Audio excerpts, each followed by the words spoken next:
Net হোক বা NEET, বারে বারে এনটিএ কে কেন প্রশ্নের মুখে পড়তে হচ্ছে? কারণ জানেন? জানাবো বিস্তারিত। মেডিকেল সর্বভারতীয় প্রবেশিকা পরীক্ষায় দুর্নীতির যখন অভিযোগে তোলপাড় গোটা দেশ, ঠিক সেই সময়ে অনিয়মের অভিযোগ উঠল ইউজিসির নেট পরীক্ষায়। এর সঙ্গে তড়িঘড়ি সিবিআই তদন্তেরও আশঙ্কা দেখা গেল। সিবিআই তদন্তেরও নির্দেশ দেওয়া হলো কেন্দ্র সরকারের তরফ থেকে। ডাক্তারি যে প্রবেশিকা সর্বভারতীয় স্তরের আমরা জানি নিট, সেই নিটের মতো নেট পরীক্ষা তো এবার যে নিয়ামক সংস্থা, সেই নিয়ামক সংস্থা আমরা জানি এনটিএ অর্থাৎ ন্যাশনাল টেস্টিং এজেন্সি, সেই ন্যাশনাল টেস্টিং এজেন্সিকে কিন্তু বারে বারে প্রশ্নের মুখে পড়তে হচ্ছে।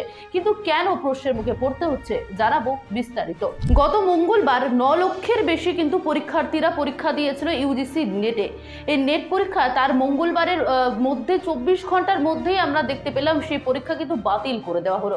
ইউজিসি নেট পাস করলে আমরা জানি অ্যাসিস্ট্যান্ট প্রফেসরের চাকরি পাওয়া যায় এবং তা অর্জন করতে পারে পরীক্ষার্থীরা যদি তারা ভালো মতো পরীক্ষা দিয়ে থাকে, তাহলে কিন্তু তারা উত্তীর্ণ হয় এবং এই পরীক্ষায় উত্তীর্ণ হলে জুনিয়র রিসার্চের ফেলোশিপ পান তারা।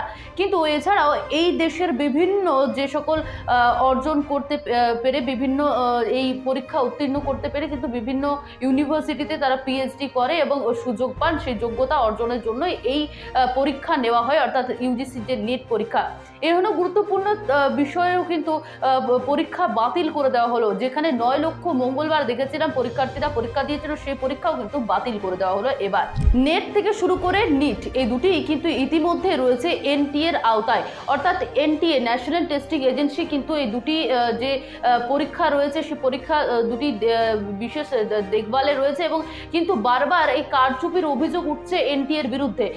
কিন্তু এই এনটিএ কিন্তু আমরা জানি বিশ্বাসযোগ্যতা যথেষ্ট হ্রাস পেয়েছে এবং সেই জায়গায় আমরা দেখতে পাচ্ছি যে কেন্দ্রীয় সরকারের এখানে কিন্তু সিবিআই তদন্তেরও একটা অভিযোগ করেছে।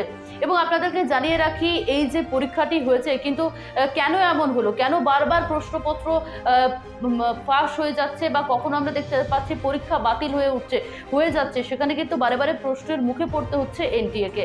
এই ন্যাশনাল টেস্টিং এজেন্সি অর্থাৎ এনটিএ 2017 সালে প্রতিষ্ঠিত হওয়ার সময় এটি কিন্তু কেন্দ্রীয় মন্ত্রিসভায় অনুমোদন করার পাশাপাশি প্রতিষ্ঠিত হওয়া হয়েছিল এবং সেখানে কিন্তু মানব সম্পদ মন্ত্রক এনটিএ গঠন করা হয় এবং ন্যাশনাল টেস্টিং এজেন্সির তরফে ইন্ডিয়ান সোসাইটি রেজিস্ট্রেশনের অ্যাক্ট, যে অ্যাক্ট কিনা 1860 সালে হয়েছিল, সেই সময় ন্যাশনাল টেস্টিং এজেন্সিতে টেকনোলজি এবং চিকিৎসা, ব্যবস্থাপনা, ফার্মাসি থেকে শুরু করে শিক্ষা সবকিছুই কিন্তু ফেলোশিপের আওতায় ছিল এবং তা কিন্তু প্রবেশিকা পরীক্ষা পরিচালনা করার জন্য। কিন্তু বর্তমানে যে দুর্নীতির বিরুদ্ধে বারে বারে অভিযোগ উঠছে, যে এই এনটিএর বিরুদ্ধে অভিযোগ উঠছে, সেখানে শিক্ষা মন্ত্রকের তরফে জানানো হয়েছে যে এনটিএর স্বচ্ছতা নিয়ে বারে বারে আপোষ করা থাকতে পারে।